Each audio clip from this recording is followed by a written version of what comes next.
my name is Anna Brooke Rainey, and for my Analysis 4 video, I'll be analyzing a video titled 5 Signs of ADHD Masking by ADHD Vision on YouTube. The terms I'll be using are accommodation, convergence, initial orientation, and norms. This is a topic that is very near and dear to my heart as someone who was not diagnosed until I was in my senior year of high school. That was for many different reasons, but one of the main ones was masking. First, I should probably explain what masking is. Masking is the conscious or unconscious effort made by a person with ADHD in order to hide symptoms in an attempt to appear as if they don't have ADHD, or aka to appear neurotypical. This is the term that is also referred to as autism. So, accommodation is the constant movement toward or away from others by changing your communicative behavior. It's essentially trying to appear more or less like the person you're communicating with. So a way that, a subset of accommodation is convergence, which is a strategy of adapting your communication behavior in such a way to become more similar to another person.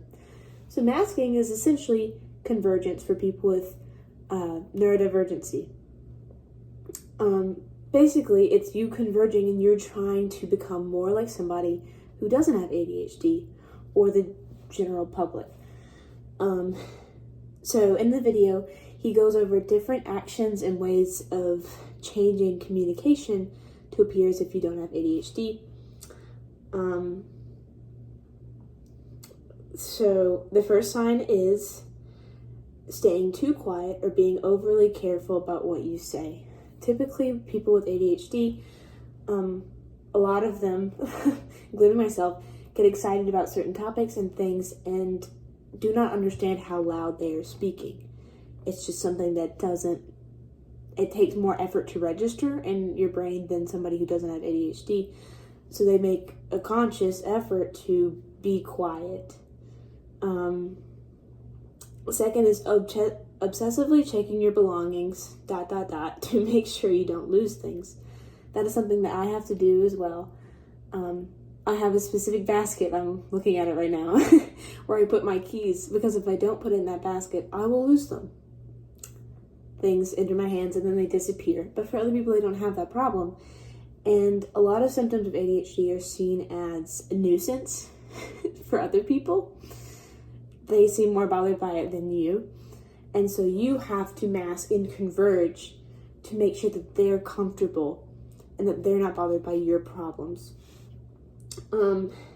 Another term is initial orientation, which is communicators' predisposition to focus on their individual identity or group identity during a conversation.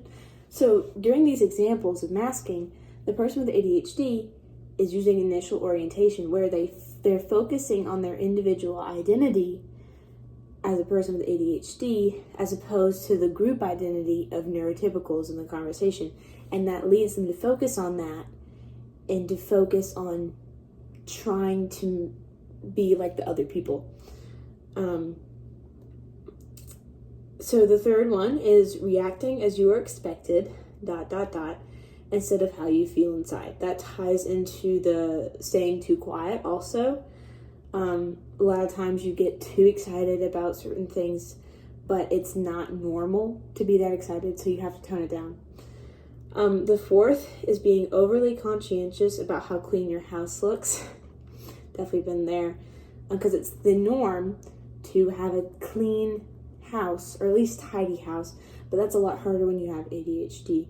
It's harder to keep up with all the list of tasks and things that you have to do. It seems insurmountable at times. So you have to make a conscious overcorrection to make sure all those things are normal so a neurotypical person doesn't think that's fine. I feel like the cleanliness of your house kind of ties into a nonverbal type of communication. And the fifth is hiding your hyperactivity through calmness. This can be, stopping stimming behaviors like moving or fidgeting, as to not annoy another person. And the final term is norms, which are expectations about behavior that members of a community should feel, or not feel, occur in particular situations. So that just ties into the masking. It's all about fitting into these norms, fitting into the expectations that neurotypicals have for you. And yeah.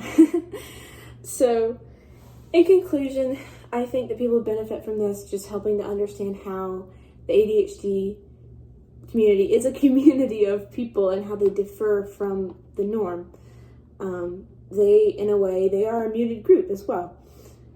And so it's interesting to learn how they accommodate for other people and how they converge in many different ways that are unseen to neurotypical people. And I think raising awareness about that would help us all to better understand each other.